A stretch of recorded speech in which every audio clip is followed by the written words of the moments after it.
I always kind of like to start, if I could, with just a background. You know, this is not only my hometown, it's our hometown. You know, so many people are graduates of this little community or live close by. So when it come time to start Vexus Boats, there was really one thing that was unarguable, and that was the address had to be Flippin, Arkansas. It only made sense, and because there's equity in that created going back to my grandfather and all the heritage that's associated with it. But as you might expect, there's certain ingredients to a factory like this that you have to have, you know, a certain amount of water, you know, a certain amount of power, natural gas to heat the booths and that sort of thing. So we found this area or this property, which happens to be on Industrial Park Road. I like to say we put the industry on Industrial Park Road, but so we started in the summer of 2017. This was literally a pasture, and we cleared out the fence rows and the old barn that was there, and then brought in the big guys. And they started, I want to say, in August, Travis, and with a foundation, dug down, backfilled, and by the spring of 18, we were shipping boats out here. That's wild. Yeah, so we were literally working alongside contractors. We started on the west end of the facility and built it to the east, and the boats came with it. And so you're in here with plumbers and electricians and sprinkler guys, etc. It was a really exciting time, but it's also like something you don't want to relive. Sure. You know, you just don't, but because it was just one of those interesting times, and there was a lot of excitement around it. Right. But now you fast forward to where we're at today, and I like to say we're out of the de novo status. We're like an established company. One of the things we're particularly proud of is not the facility, although we are proud of the facility, we're more proud of the team that's within it. But it takes the facility to build that team. Right. So boat building by nature is not the cleanest, most comfortable manufacturing environment. Right, especially if you're open molding fiberglass, that sort of thing. There are elements of it that are wet and sticky and hot and nasty, etc. We've tried to design that out of the product, and in turn give the customer a better end product as a result of it. One of the reasons we built a facility, you know, we talked about it last night. There's empty buildings around. You could have started a company in an empty building for a fraction of the cost, but we really not only wanted to make a statement, but we wanted to have I call it a dream home, only in terms of manufacturing, that you could just grow old in and be proud of. A good, for instance, is in our prior life, there were numerous outbuildings, different break rooms. There were people that you seldom saw, supervisors even, unless it was in some sort of meeting. Whereas here, we break together. I like to say it doesn't matter if you're in the corner office or the corner booth, we're able to sit down here and break bread. We have a micro market that's all the employees have their own card and their own account, and they can grab lunch or bring their own. We have a fitness center upstairs that's free to them and their immediate employees. So things like that are just little tidbits or points that add up in our mind. I would say arguably the biggest thing in terms of the facility is the air conditioning. This entire facility is climate controlled. That's nice. So yeah, in the summertime it gets hot in north central Arkansas. And so to be able to walk in and work in a comfortable temperature, in our mind, gives you a better quality product. Because if you're miserable, you generally don't do as good of a job as if you're comfortable. When we drove up today, I couldn't believe how big the building was for it being such a young company. I was like, this is a lot. Well, and you'll see once we go in, we're doing a lot inside of here. In fact, we have another facility that we simply build trailers in. We started with trailers being produced. So if you drove past it, we took, in that case, we revamped an existing building to build our trailers in. It's roughly a little over a mile from here, and we just trailer the trailers over here and marry them up to the boat. So if you're ready, let me show you around. Let's do it. Okay. Badass, dude. A badass paint job on that thing. Yeah, so that's that new camo, Hex camo we call it. Unreal, man. Yeah, we just created our own. That's cool as fish. So that's a new center console for us. We build in 3 lengths, and you can get it. And the thing about camo, the fact of the matter is we're not doing that because we're hiding from the fish, right? But the beauty of camo, I use this analogy a lot. It's the same reason I have a camo side-by-side, is it covers everything up. My camo side-by-side can be filthy, and it still looks fine. And that's what people want in that boat. And it looks cool. So what you see happening here is after 3 days of effort to produce what we call the deck and the hull, the two are being married together. The beauty of these parts is all of the designs were completely 100% digital. So as the masters were cut, you'll see this shoebox fit be unheard of with a product that you lofted by hand. Whereas for 60 years, when we designed boats, it was done with a wooden plug and done by hand. Now a computer router is cutting that part out for us. And that's the new VXS20. So as you see, it's just, we're going to marry the two together. They will literally like be a glove, and they will be bonded. Yeah, I call it a shoebox. Wow. Yep. And so there's very little gap. There's not. That's the beauty of digital and vacuum infusion, is a very, very consistent parts. Yeah. I could have showed you this 10 years ago when boats built the old way, and these guys would have a series of wedges and hammers and mallets trying to get this thing to marry this together, whereas now they just nest. Wow. Man, this is so different. Isn't it? Holy. Yeah. Mm-hmm. Yeah, we went ahead and wedged for the trolling motor. It's become more critical over time. Yeah. So you've got the vertical shaft, and then, just softened it up a little bit. But the other thing, for those of us like you and I with dual stacks or triple stacks, you've got flanking cup holders now, so you still got an effective cup holder when you put multiple depth finders on. Something that I always like to point out is between those two gentlemen right there stands 100 years of experience in laminating. Wow.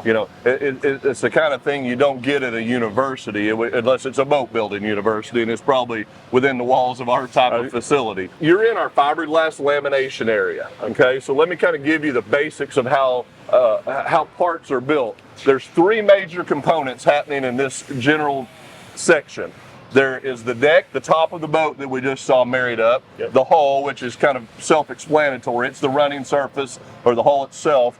And then there's the stringer system that nests between the two. The stringers act as the forks of a forklift do within the interior of a boat, because if you really think about what we're doing with your boat, is you're asking that 250 horsepower power plant to lift that boat out of the water and propel it down the lake. Right. So it takes an infrastructure to do that. And that's what the stringers are doing, is they're providing that strength and tying it all together in a way that the boat will withstand those elements for the duration of its life. Right. Okay? Cool as shit, huh?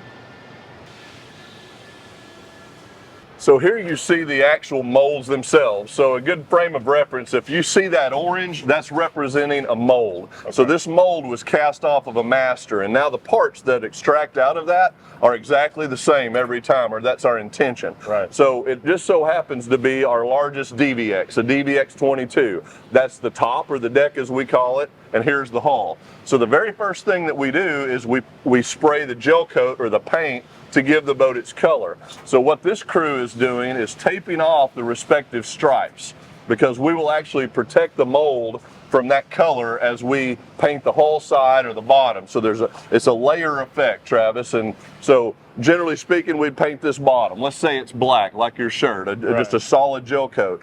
And then we would remove the protective visqueen and paint the side. It might have a flake color to it, let's say nickel silver.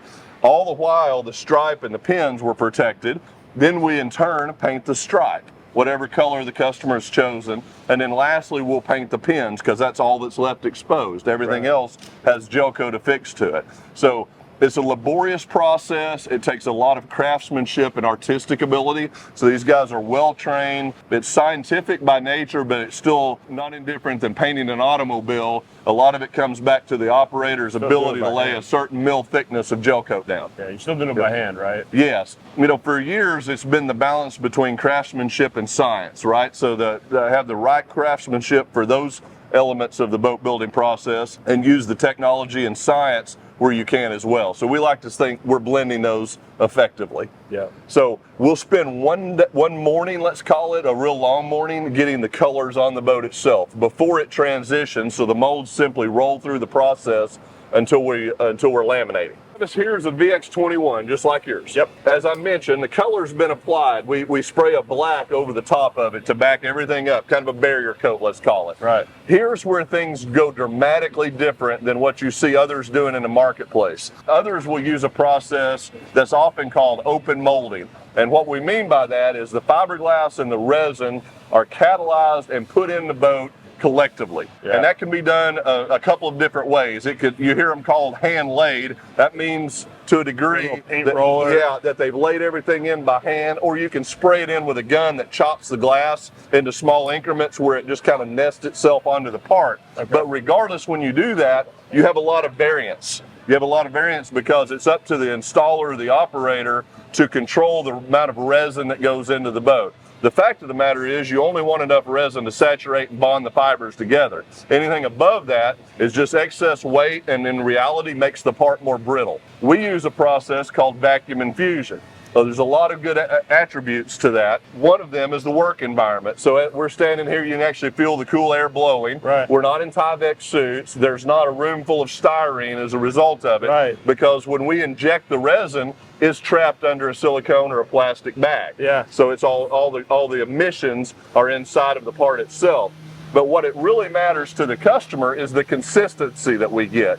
Because what we can do, for instance, is here's where your bow eye is. You're constantly slamming that toward the bow stand when you're loading that onto the trailer. So we're able to reinforce this in a particular area without having to add all that excess in places where it's not necessary. Without getting too technical, there's just so many types of fiberglass weaves that you can use. You'll hear us on the hull use what's called a quadraxial. So if you had an X and a Y axis and then another X and a Y laying at a 45-degree angle, that's what we're using on the hull. The reason being is we can't predict the impact of those waves. So when you're on Thousand Islands or you're on Erie, wherever, and that big water, you're used to that boat slamming, we're building a part that's protecting that's able to withstand those elements. So what Levi and his team are doing are hand laying this glass in dry.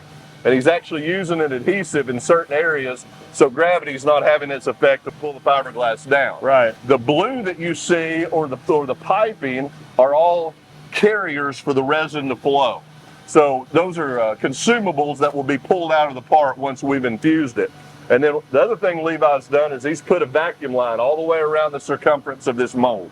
So once he's done, he will have a bag inside of this with the ability to draw a vacuum, and I'll show it to you in a different part where we pull the vacuum down, which then prepares the part for the infusion. Right. Okay. So we started on this early this morning, and this will be infused later this afternoon before they go home. That's wild. And the same is happening on the decks. So you'll see these are a bit farther along. So this would be the deck to that same hull. So this bag's been put on, and you can just see it is just it really is achieved what we call proper vacuum. There's no air in that. Yeah, and so you're measuring that obviously with a gauge, and we'll turn the vacuum off to ensure that there's not any leaks. So that's what Kyle's doing, just going around and making sure that there's not any leaks. These are pleats, not indifferent than pleats on your khaki to bring the bag to a completely airtight situation. Once we're ready to infuse, there'll be certain ports that we will inject that resin. And what I say by inject is the vacuum's pulling it. Think of a really big milkshake. Yeah. And if you've ever tried to drink a milkshake with a hole in your straw, you realize the importance of not having any leak, because the same effect is happening on a much bigger milkshake here. So these guys will actually draw off the resin. That's what they're doing over there. They're doing it by weight. And we'll know within just a gallon or so of how much resin this exact part takes. We will catalyze it. What I mean by that is you'll put a catalyst in there at a certain ratio that will cause that resin to react and harden. And so that happens the instant we start to infuse. I'll show you some parts being infused, but it's kind of cool to watch because it's like lava that flows through the part until it reaches the flange of the mold, at which point it dies out because the resin can't run through this carrier, but the oxygen in the air can. So it'll suck it to here and then stop. Wow, that's crazy. It'll harden, and it took zero labor to do that. It took quite a bit of labor to get it to this point, but as far as the extracting of air out of the part, it took zero. It's a lot of setup, but after that, that's right. You just and ride make off. no mistake, this is a more expensive process. Oh, for sure. I suspect that's why a lot of people don't do it. But we love the aspect of being able, and we do, weigh these parts multiple times through its cycle in the manufacturing process, and the consistency is just downright unbelievable.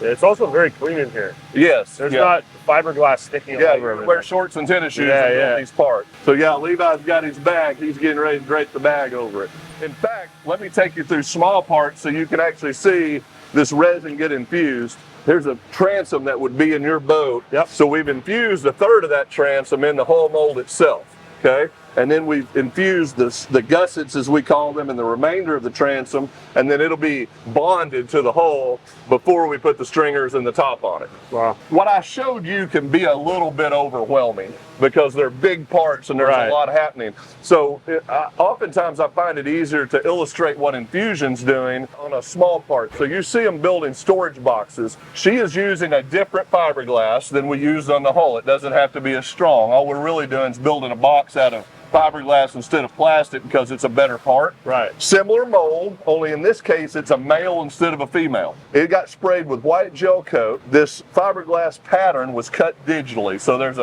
a table cutter that runs multiple hours of the day cutting all this fiberglass. She's just applying it to the gel coat.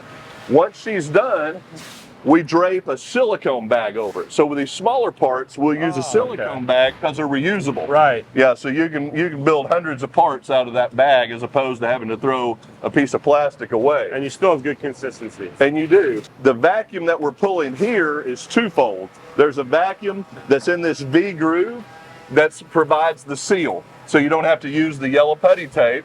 The silicone bag drops in and seals tight.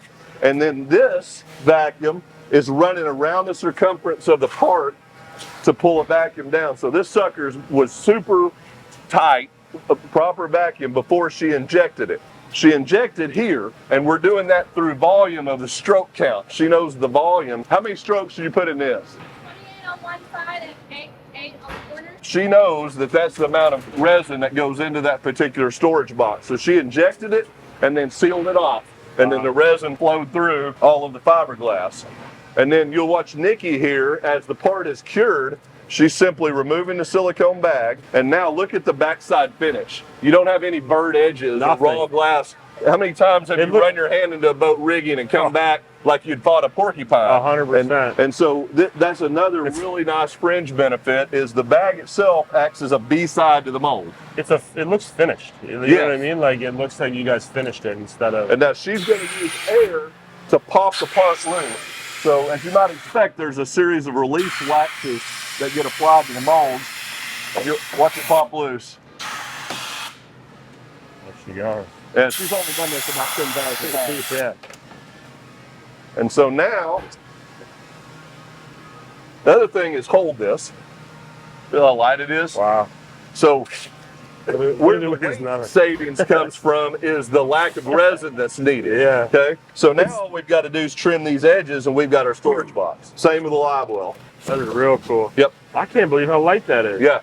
And it just pops out. And your hole's the same way, not relatively speaking, relative to another hole we'd have built the old-fashioned way. Right. Yep. That's why you hear us talk about lighter, faster, stronger, because our resin ratio by infusing these parts is roughly the inverse of what it would be open molding. Whereas it would be roughly 60 to 70% resin, 30 to 40% glass with open molding. Yeah. We're reversing that through this infusion process. Yeah, I've rigged a lot of boats, and usually you start getting your arm down there and there's big bumps and divots and stuff like that. Inconsistency. Right. Yep. That's real light. See, this is a stringer that's already been infused, so it's setting up now. And then we'll simply extract the bag, pop the stringer off, trim the edges, and then it'll drop into its respective hull. So Kyle's putting it in. He's got those hoses clamped with a simple pair of vice grips. And so that DeWalt drill and that activator, that's catalyst. And he's going to mix it to a certain percent ratio based on today's temperature and numerous factors. It's predetermined. It's not just like we go, well, today we'll do this. Yeah. Kyle's going to set his clock. The pink tint tells you that it's catalyzed glass or resin. So like these guns are injecting it at the gun tip. Right. Methyl ethyl ketone peroxide. Smells like that's what it'd be called. So he'll just make sure it's completely activated, stirred up very well. And this, as you might expect, there's different resins for different applications too that have characteristics that we have chemically designed for that purpose. All right, there it goes. And it goes fast as the lines fill. And so it's running through the chases now. As you might expect, it goes just like water would to the area of least resistance. And then it's forced to be pulled through the fiberglass. Right. You can actually just watch it start to creep up through the floor of this DBX. Yeah. A thinner viscosity is required for this, so it'll travel through the glass. Makes sense. Man, I can just imagine the weight savings with how much less resin. I always use these lid openings as a great example. Yeah. So the fact is, this is going to be cut out and thrown away. Right. That's your rod box lid. But there's this raised lip that keeps the water from flowing into your box. It has the bubble trim or the rubber trim across the top. Yep. If you were doing this the old-fashioned way and you had sprayed that resin or brushed it in, it doesn't matter.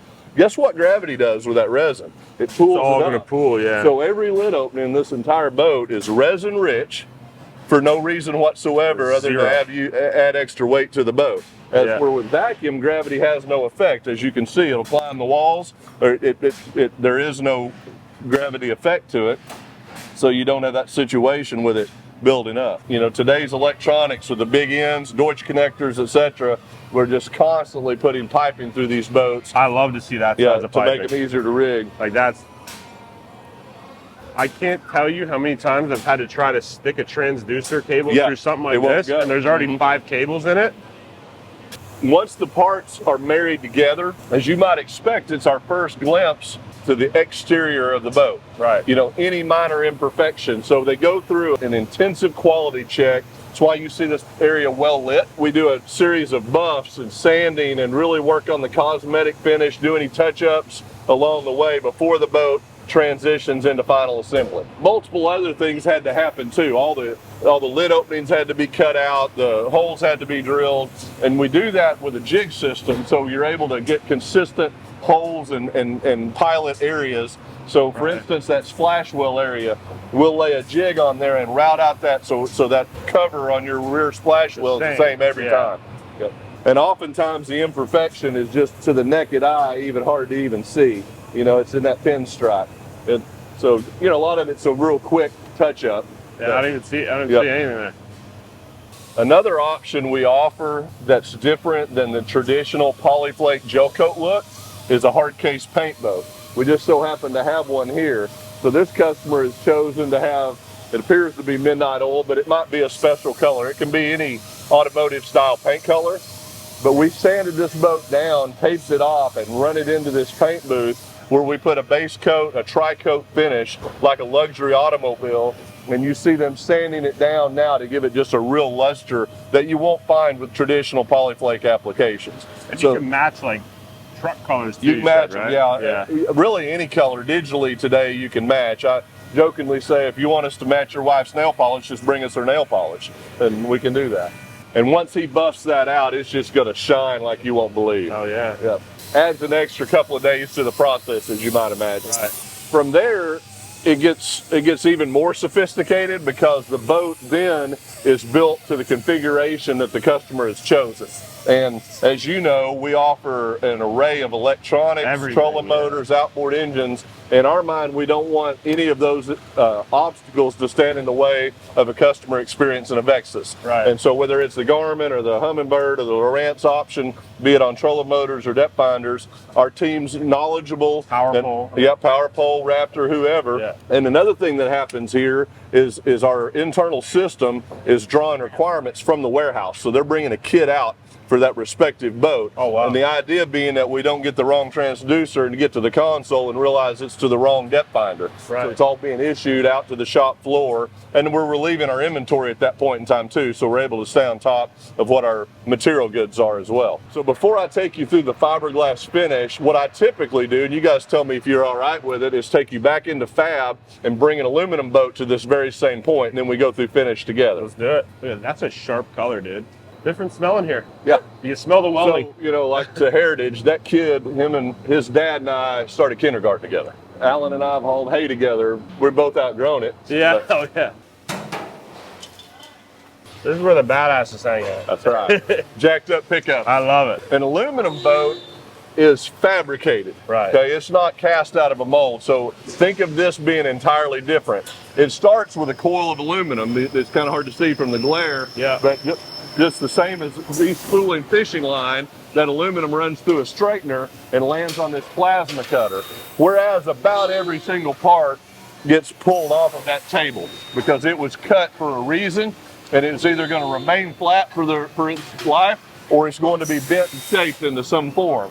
If it's a ladder and it's going to be bent and shaped, it runs through the press brake system. This large press brake is needed not for the strength of it, but for the length. That's what allows us to build a boat upwards of 22 feet long, is because it's 24 feet of press. Right. So it's all done digitally down to the 100,000ths, and using lasers and multiple eyes to bend and break these parts, whether that's the holes themselves or other small parts that are going to be welded together to make a big part. We put the brake in before we built the building. Yeah. And so there's as much of an underground as there is above. Right. And so we had to anchor this thing with big cranes and built a building over the top of it. Yep. So I hope we never have to take it out. Yeah. Yep. So here's a V2 1880 crappie. And so again, it was all started there. We bent and broke the parts, but now we're assembling it as a whole. And it's done on these steel jigs to give us consistency of parts, because as you're welding, the aluminum wants to change shape. So we're able to force it, see the press being used on the next station, whereas they put these ribs in, they pressed it down into the hull against the jig. Because we're building all pad hull. As far as I know, we're the only aluminum company that does that, which gives you fiberglass-like performance. Right. As opposed to dragging through the water, it's running on top of it. These gunnels, these stretch form gunnels, are kind of a big part of the process that keeps the boat from looking like a John boat. Yeah. If you look at a lot of other ones, they've got slight bends in their rail, and then they've got a nose cone that's been welded to them. Yep. And it doesn't look a whole lot different than the duck boat you hunted out of last fall. Right. That's where this stretch form has a look and feel much more like a fiberglass boat. Absolutely. And especially with the V2, we're able to get an even wider front deck out there. Very, very wide for an aluminum. It is. Yeah. Yep. Our V1 to our V2, we added 12 inches up front, so you can fit 2 dudes up front. That's Usually crazy. Think of how important that is today. That's crazy. We're both standing there looking at a screen. Well, if you're on the back, you're not catching fish. Yeah. Yeah. We're not fishing the bank anymore. We drop everything through a test tank, so now we can be sure we don't have a hairline pinhole leak that needs to be fixed before it's downstream. That's awesome. And there's 3 different stations taking place in here, Travis. You're seeing traditional bass boats, our AVX line, center consoles, the ACX, and then the farthest being our ADX multi-species line. So even as he's welding the knee braces on, we're pressing that to be sure we're not actually putting hook in that boat by drawing the aluminum up off of the steel jig. So as opposed to doing everything in the hull itself as it comes down the line, there's a good many parts can be built and then attached to the hull, such as a front deck you see there that's sitting vertically that gets dropped down into the hull itself. Right. All of these small holes that you see are injection ports for our foam. So we just let the plasma cut those holes for us. Yep. As these boys get done, it transitions over to the foam area. They'll have a place to inject that foam in all these cavities. The one thing you see us do offline is the TIG welding. So the TIG welding is what's being done on these areas that are exposed to the paint. Okay? Because the fact of the matter is, paint's going to magnify the weld, whether it's a good weld or a bad weld. So we want these guys, the 2 that are doing this, to be offline where the boat's not accidentally being bumped. It's actually on a lift so they can change to be comfortable for what they're doing, and then the boat rolls back into line.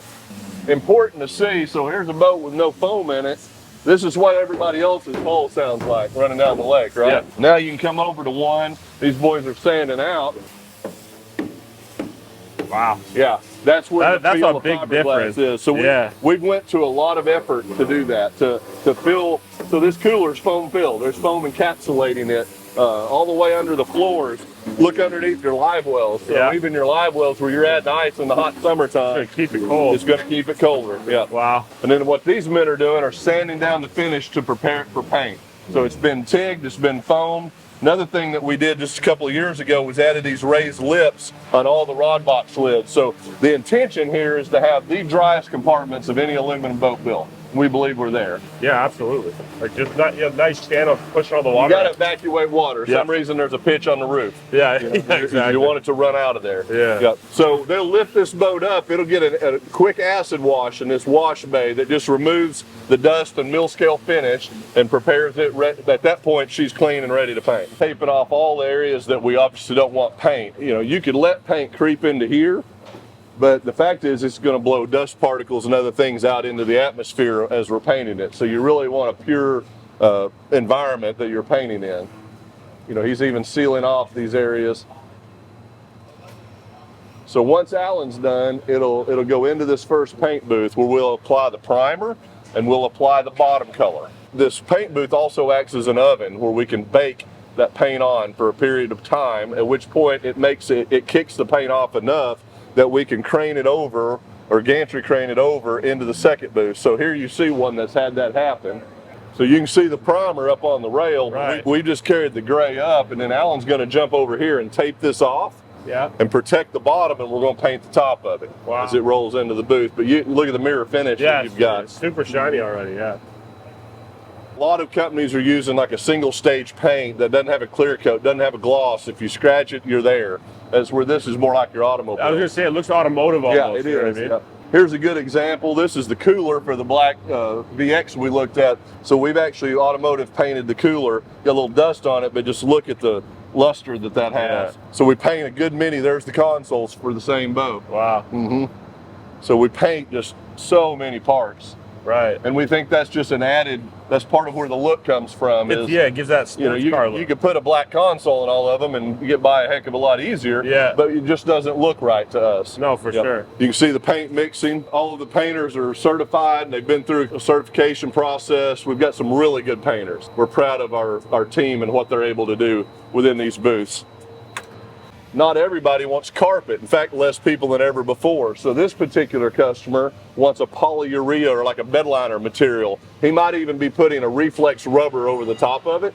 So we've painted this boat. Now we've taped it off and it goes into our poly booth where we'll spray the poly down. It'll have a gray look to it as opposed to black like it's in your truck bed.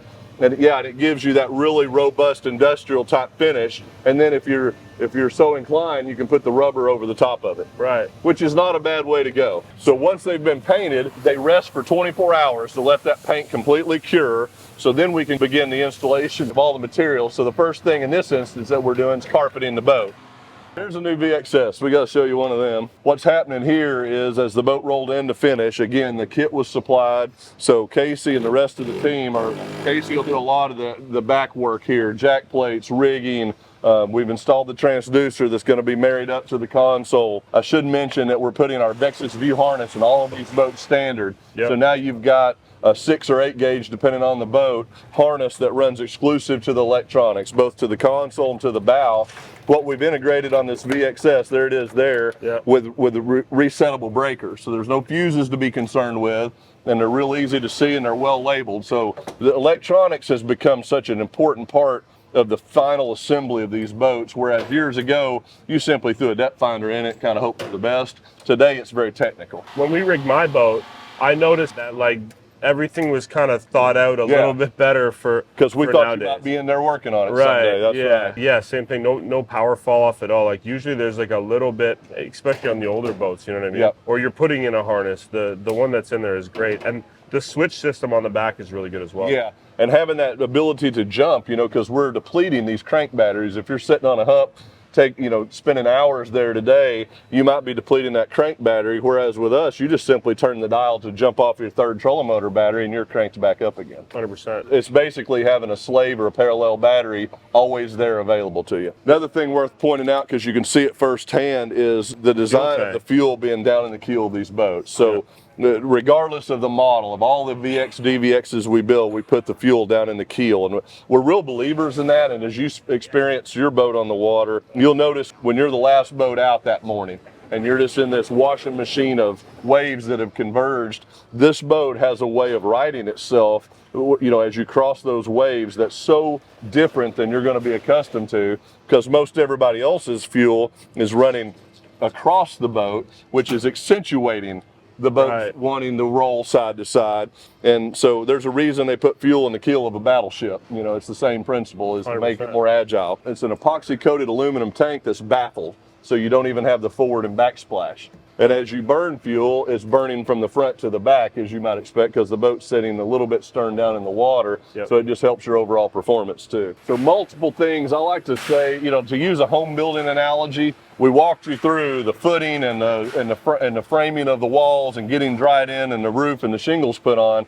But this is all finish work. Right. So this is technical drywall, technical finish trim, plumbing, electrical. That's the reason you see multiple stations, is to spread the installers out. These guys are all cross-trained, so they're able to work on DVX or VX alike. Just a lot of knowledge within this room about today's electronics or trolling motors or outboard engines. You know, when Daniel's done wiring up this driver's console, I mean, it's going to have a level of precision that you just won't find without a guy like Daniel doing it. No, for sure. Yeah. This is one of those S models like we had up at the boat show. Very popular right now. I think it's probably an easier one to like explain to your wife. Right? That's right. Well, you can all go for a ride. Yeah. You know, there's a ski tow, so you know, it's time to take the kid or the grandkid. You've got that ability. Fact is, we're hardcore bass guys. Yeah. But if we wasn't, we would be leaning towards this boat because you can do so many things with it. Yeah, it's so comfortable. It makes sense. You know, those walk-through windshields, they're robust, but man, do they protect you from the elements. And you can drink coffee while you're running down the lake wide open, as opposed to holding on for dear life. There's an example of us changing the colors around. You know, there's a guy that wanted some lime green pins. This is a good example of choose your own color. Yes. Yeah. Mm-hmm. Here's one of our new center consoles. This thing looks fun. They are fun, and so this is our smallest one. It's the ACX 2000, but we make it in a 21 and a 22 as well. Yeah. You're right. They're fun boats. That's why they're popular. Debbie's just putting the final cleaning on it before it goes to the test tank and goes through our 100-point checklist that our official quality man signs off on. Yeah, this looks like a fun boat. And these aren't just salt water. That's what's changed. Is initially you think center console, you must have to use it in salt water, and people have learned they've got great attributes for freshwater as well. 100%. On Thousand Island, Bay Quinny, We have a lot of fun with them in the summertime. Like, we'll put one at the marina and just, you know, get 3 or 4 of you and motor up to a place and have lunch. And 100%. It's just relaxing, turn on some tunes, and you find yourself, you like running 35 or 40 mile an hour in them. Yeah. You're just to cruise around. So on the aluminum side, you see there's 2 lines for both fiberglass and aluminum, but it can be an ADX, an ACX, or an AVX, all come down this line, and this team knows how to build them.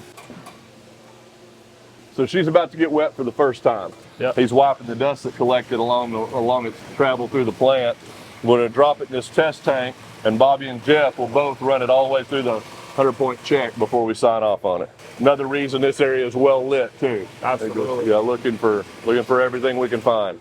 The fact of the matter is, this boat don't get shrunk wrap unless Bobby says it does. 100%. And he's just got an eye for quality, and he's done it a long time, and he's a tremendous resource for us. It's cool to see the underside of a boat. You don't see them very often. Yeah, and keep in mind, this was all digitally designed. This side is a mirror image of that side, which makes a huge difference. I think this is cool that you've actually... Yeah, on the DVX, we recessed that in for the Hambies, yes, sir. Mm-hmm. These larger running strakes are an important part, too. That's where that boat gets its bite on its turn. You'll find that, don't try this, but you're gonna quit turning before your boat does. Okay. Yeah. You won't be able to take it. We have these long, windy runs that we make, and it's amazing how you're able to navigate a turn in one of these without the boat just wanting to leap over itself. It just bites. Wow. Again, to your sports car analogy. Yeah.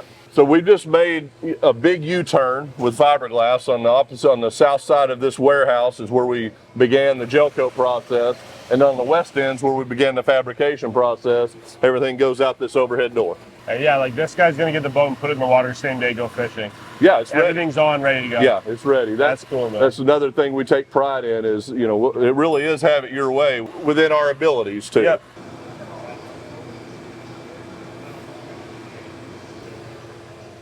Okay, so we finished up the factory a little while ago, and Keith thought it'd be really cool if we came down to the Forest and Nina Wood. What is this called? You can call it a gallery. The gallery, yeah. So this place is incredible. We kind of just spent some time talking and learning about stuff here. I really thank you for having us, man. This has been one of the coolest experiences I've had anyway. Ashley, you? Yeah, it's been unreal. So thank you again, and hey, same with us, guys. what we do is not that inherently special. It's who we do it with. Right. And the same holds true out in the marketplace, you know, to think about the relationships that we've forged in a short time together with you running a Vexus VX21, now seeing firsthand where it got produced and the people that produced it. Yep. But I think sometimes it's important to know where you've come from, to know where you're going. And that's what this gallery is about, is it just affords you a chance to say, all right, I'm going to look back just for a second because it might help me on the direction that I'm headed or the direction I need to be headed.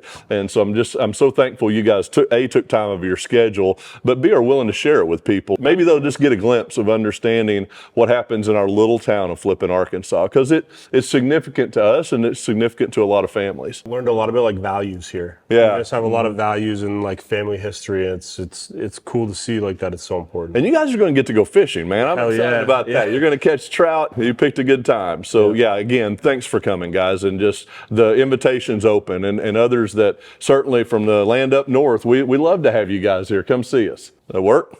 I love it. All right.